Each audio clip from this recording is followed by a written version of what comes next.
Hello, welcome to the long awaited by 2 weeks and 3 days, 4 days, depending on when this is released. Album of the Year 2022 and 12 other albums, also known as the top 13 albums of 2022. Wonderful. This is going to go in ascending order from bottom to top. We're going to talk about the number one album and 12 more. Speaking of which, honorable mention before we get to the actual numbers. This doesn't really technically count as an album, but I do want to give him a shout out.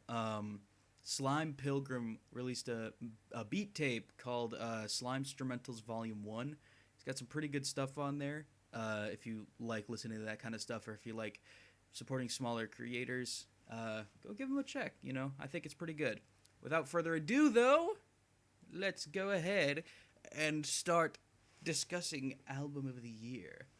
Now, in 13th place, we have Renaissance by Beyonce. A lot of people, a lot of critics specifically, put this as their number one album from 2022, which, sure, I can kind of see it. It's got some good production, and, it's definitely one of the most dancey, groovy, energetic records that I heard from 2022, but, the main problem that it suffers from is that some of them, especially because it's, an hour-long album, suffer from sounding similar to each other. Not exactly the same, and there are a lot of tracks with, really distinct, just, disco beats of, four on the floor, just really, get you to move, but, I think this is going to be a good starting point just to get into the rest of the albums from 2022. Next one, in 12th place, is Dawn FM by The Weeknd. Now, a lot of people are going to be very mad at me for putting this so low, but listen, I really, this album is good. This is a very good album, but my main problem is just that, it all kind of blends together, even in most experience albums, I want to be able to distinctly tell apart which part of the album I'm listening to. It's kind of hard to do here. Some of the tracks are a little forgettable, but other ones, Out of Time, Gasoline, what's the other one? I don't remember, I Need You or something like that. Whew. Absolutely floored me. I think The Weeknd is some of the best in electronic pop in the modern day, especially given that this is what, his fourth, fifth album, something like that. He's kind of at his prime, I think, especially with After Hours, his last album, and now this one. I think The Weeknd, just as an artist, as a creator, really deserves to have these kinds of spots. And Dawn FM is no different, especially fucking Jim Carrey as the narrator. Are you kidding me? That's hysterical. Oh my god. What other album does that? Okay, number 11, Few Good Things by Saba. I think that's how you say his name. I don't know. I think it's Saba, Saber, but Saba, Saba. I don't know. I had to listen to this album 3 times the first time I listened to it because I kept getting interrupted the first time, but I'm not complaining. This is one of there's going to be a lot of rap albums on this list because that's kind of what I listen to the most, just in terms of genre. But this is definitely if I could call it avant-garde, I would. And it's really it makes a lot of really bold choices with everything that you kind of expect out of a rap album. None of the song titles really make any sense. They sound more like pop punk song titles. The big song off of here is an interlude called Circus. And it kind of mellows out near the end. But with all the stuff that it does, there's a lot of really good songs on here, a lot of really chill, laid back rap songs, and it ends on a really strong note that really ties up all the themes, even within and outside and around the album of Few Good Things, the cover art, the song titles, everything kind of gets like wrapped up into a nice little package right at the end with this like a 7.5 minute song. I like it. This is a good album. Now we're getting into the top 10 with number 10, All Waves Pass by Deniz Love. When I found out that this album was released in 2022, I jumped for joy and clicked my heels because this is like one of the best, like I want to say not dance pop, but like it is definitely a poppy album, but it has a lot of strong foundations and a lot of innate potential that really kind of comes out in all the ways that it it does its own thing. That's how I can only really describe it.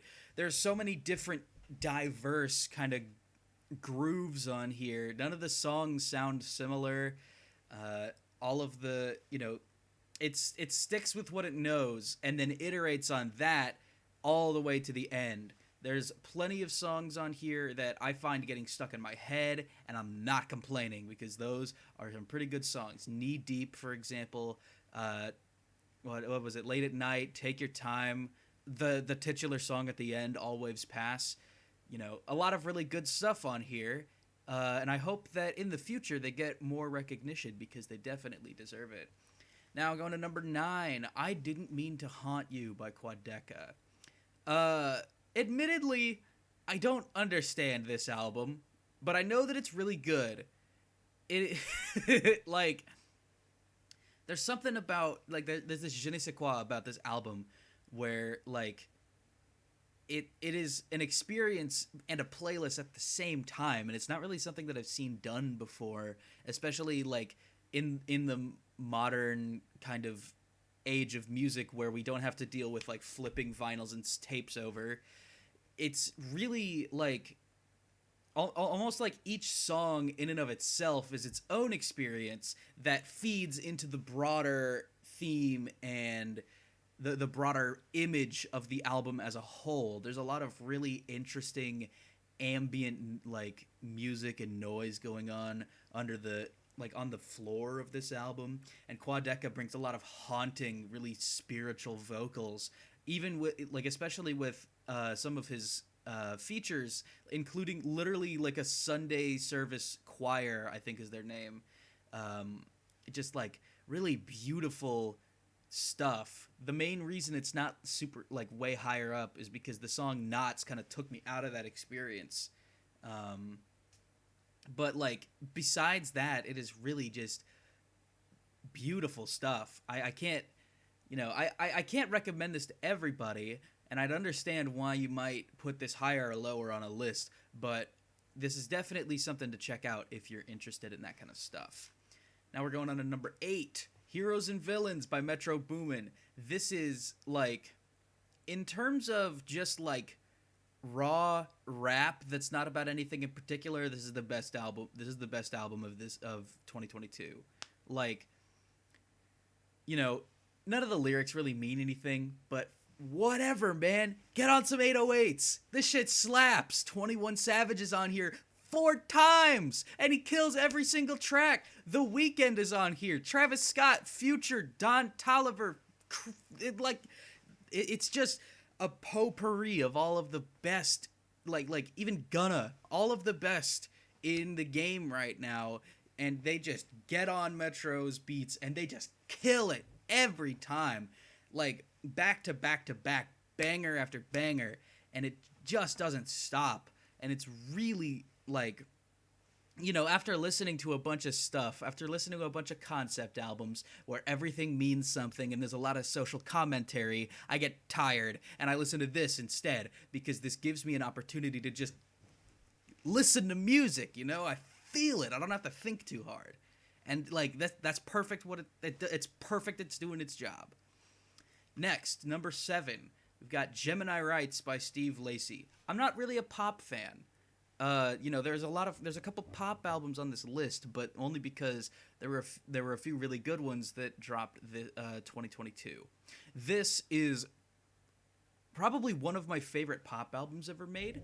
Like, Steve Lacy has this distinct sound about him and like at the same time simultaneously like energized but mellow, just not clashing with each other, but like despite being antithetical to one another, moving forward at the same pace, pushing the music in the same way. Like there's songs Mercury is my favorite one. That's just like a nice waltz that really just like brings up, like perks me up. Bad Habit is like, everybody knows that song. Sunshine especially, like that's probably the best single song example of how this song and Steve Lacy by extension feel just as a musician. Just like really low down to earth music that gets you energized and kind of like gets a little half smile on your face, and it's really good. I think especially with like the Minecraft sample where he sampled a Minecraft music disc on an interlude, like anything goes on this album and all of it's good. What else can I say? Number 6, In Case I Make It by Will Wood. I did not know this when it came out, but this is like his last album before he retires or like takes a step away from music for a couple years.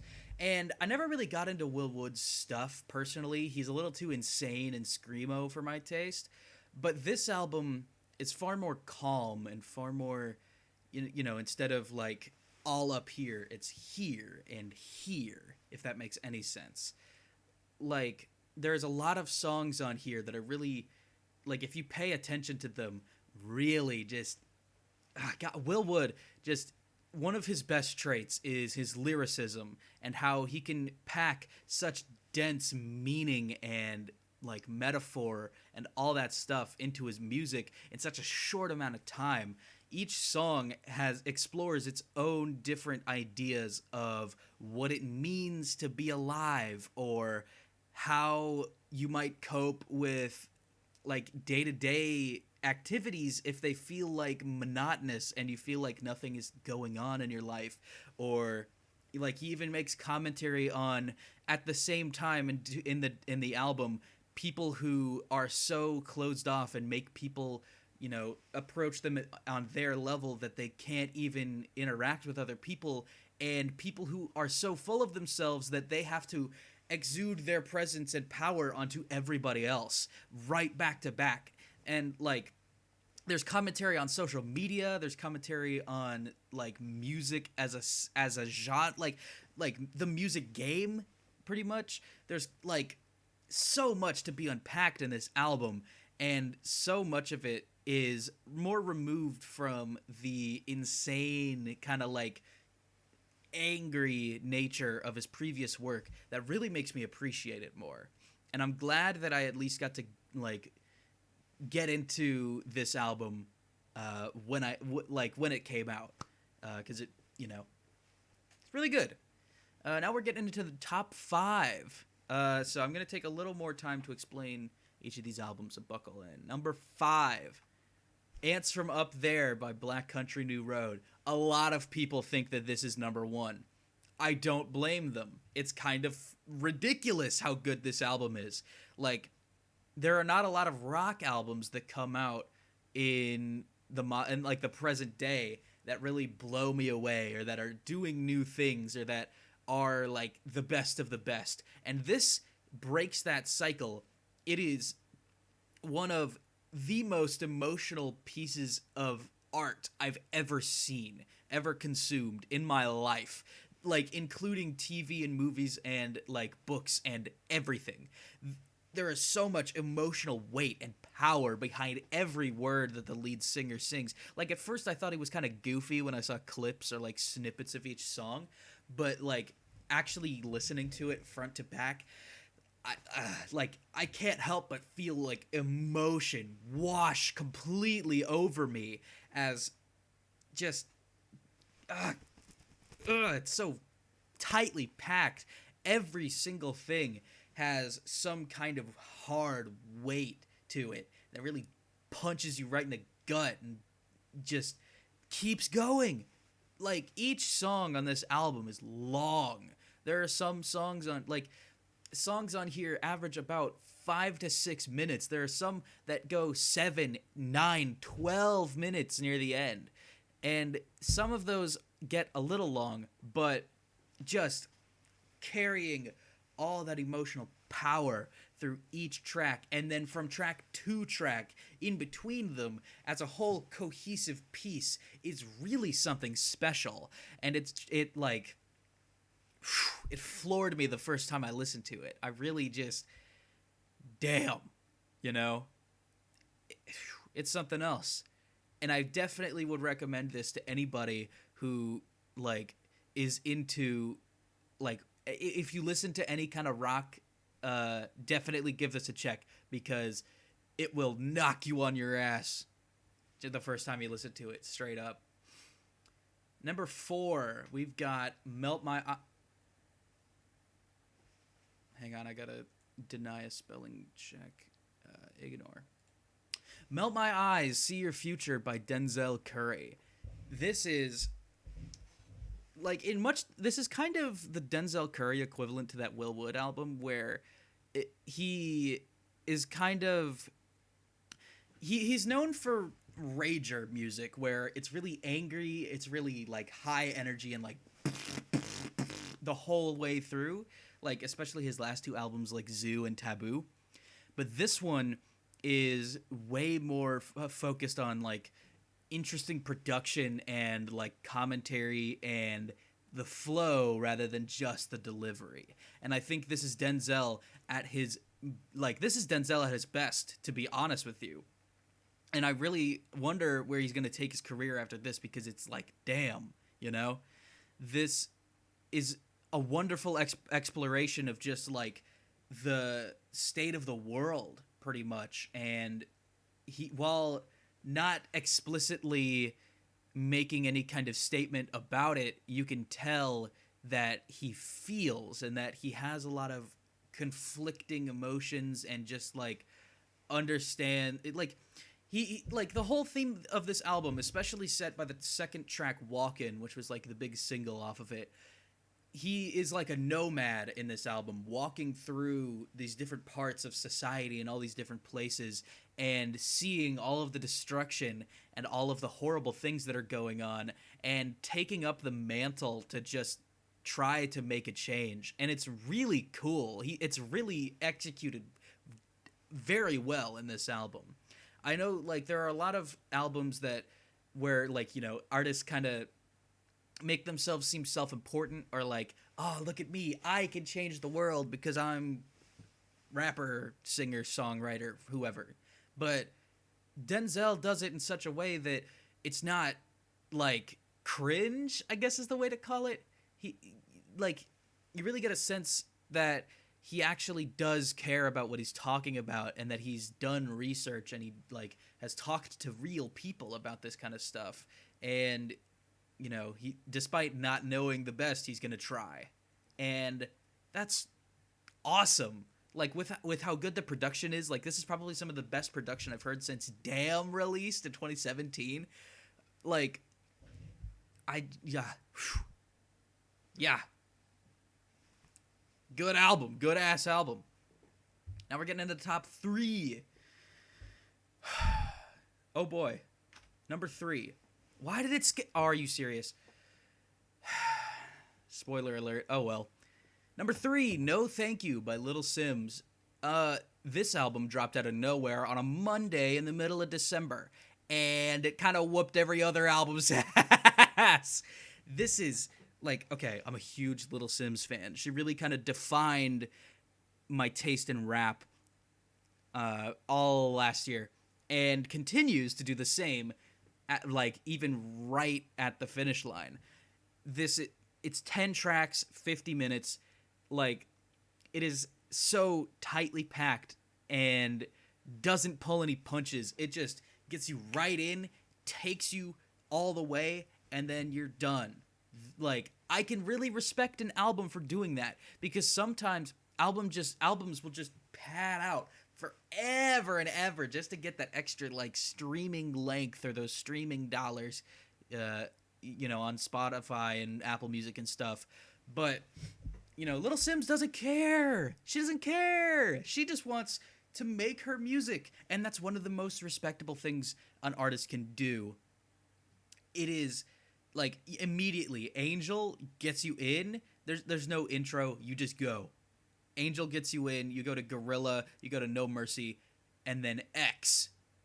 Like the first time I heard X, I knew something was special about this album, and it just kept going. It just all the way kept just kicking my ass all the way through, just from track 4 to track 10, just completely bulldozed my expectations, and like, goddamn, that's all I can say. It's so good. I'm really kind of sad that this album released when it did, because like as a result, it's not going to get talked about at any award shows until like almost 2 years after its release, and because of that, people are going to forget about it when it's time to actually talk about that stuff. Like I've seen some top album lists where they just straight up don't count any albums that came out in December or like late enough into the year. And this album is going to get forgotten, and that really sucks because it's so good. Oh my god. Like, please do yourself a favor if you haven't already listened to this album, and listen to it. Even if you're not a fan of rap, it'll get you in there. It's some of the most, like, I know I said, like, it's not, I don't think it's as emotionally charged as Ants from Up There, but it definitely has that kind of energy, I guess is the way to put it. Like, you can, just from like the delivery and the lines and the lyrics, you can tell that Little Sims has been through all of this shit, and she's not lying about it. She's just telling her truth to the world, and that's what she makes the music for, and it's really respectable, and I don't see a lot of other people doing it, except for number 2, Mr. Morale and the Big Steppers by Kendrick Lamar. A lot of people did not like this album when it first came out. I remember back when it, first released in like, what was it, April, I think? April, May, something like that. A lot of people were saying, oh, this isn't as good as the rest of Kendrick's other work. Oh, he fell off. 5 years for nothing. And I got really mad at them at the time, because this is a good fucking album. Like, it's right there. Okay, admittedly, this is not the kind of Kendrick album that you can replay on repeat. Like, you could put Good Kid, Mad City on for your coworkers, or Damn on for your coworkers. I know this because I've done it. But, like, the thing that people kind of miss about this album is that it is a window directly into how Kendrick is feeling and healing and processing all of this stuff. Like, literally, because it's a double album, the first half is about him understanding and realizing that he has all these problems, and the second half is about him trying to fix them and solve them and make things better for himself. And it's just like, it feels like such a nice logical conclusion to all of Kendrick's previous work. Like, it feels like we kind of started the arc with Section 80 and Overly Dedicated, and then we got into like all this stuff up here, and now Kendrick is finally putting himself to rest. Like, that old, angry, kind of divided self he is putting to rest, and it's one of the most satisfying feelings I've ever heard in music. Just finding, it's like your favorite movie series ending on the best possible note that it could have, where everything is wrapped up, the main character, like all of the characters you know and love are like in such a better place now, and it feels like it feels like something almost unachievable. And with each song, exploring different parts of his psyche, it's really hard not to appreciate how much of Kendrick how much of himself Kendrick has put on this album. And wow, I don't blame people who put it at number 1. Like, full stop. This is anything in the top 5. I don't blame anybody for putting in the number 1, because these are all just that good. Speaking of number one, some of you might have expected it by this point if you know me, but the top album of 2022, in my opinion, is The Forever Story by JID, or Jid. I still don't know how you're supposed to pronounce that. I just do JID or Jid. I interchange them. They're the same guy.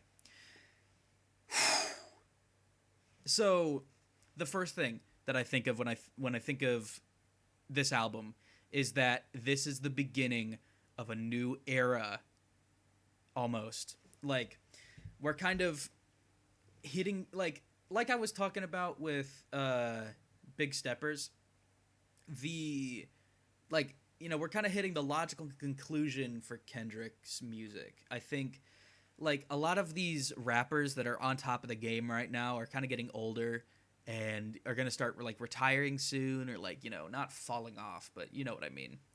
Like, Kendrick is 38, Future's 39, like, I think Drake is 37, stuff like that. And so all of these rappers that really dominated the 10s, like from 2011 to 2019, all of these rappers that dominated that era are kind of settling down. They're starting to be done with their music, and now it's time for younger rappers to pick up the torch, and this is that album. This is JID picking up the torch and running with it. He is gunning for the hills. He's hitting the 100-meter sprint. Like, oh my god. This album, you start it, and immediately it's a voicemail, and that's how you know it's good.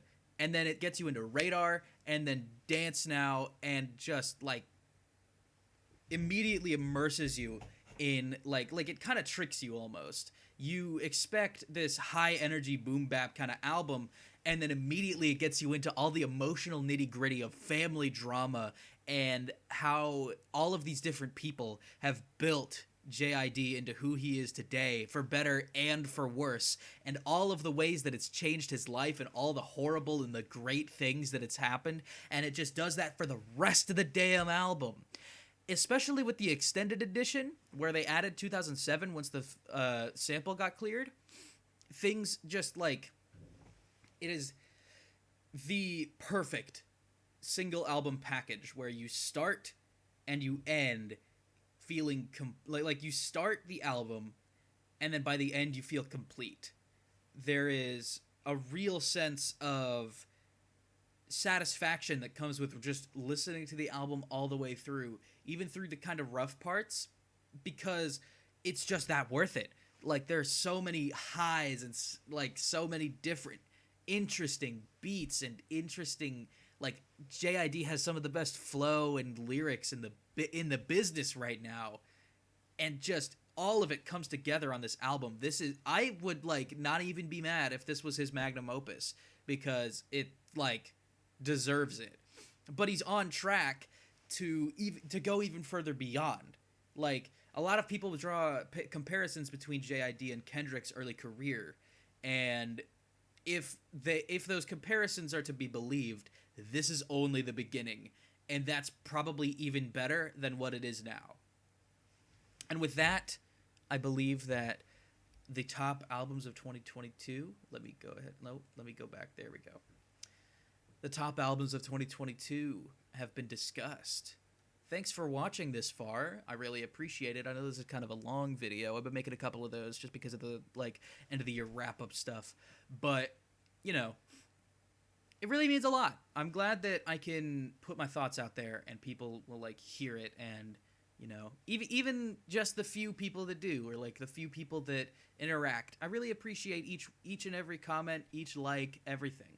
And I'm glad that I can be able to do this. And from here, I hope to keep doing it. I don't know if you saw my New Year's resolutions video, but that's that. Make sure to stay tuned for more album reviews and cooking videos soon in the future. And I will catch you in the next one. Thanks again, guys.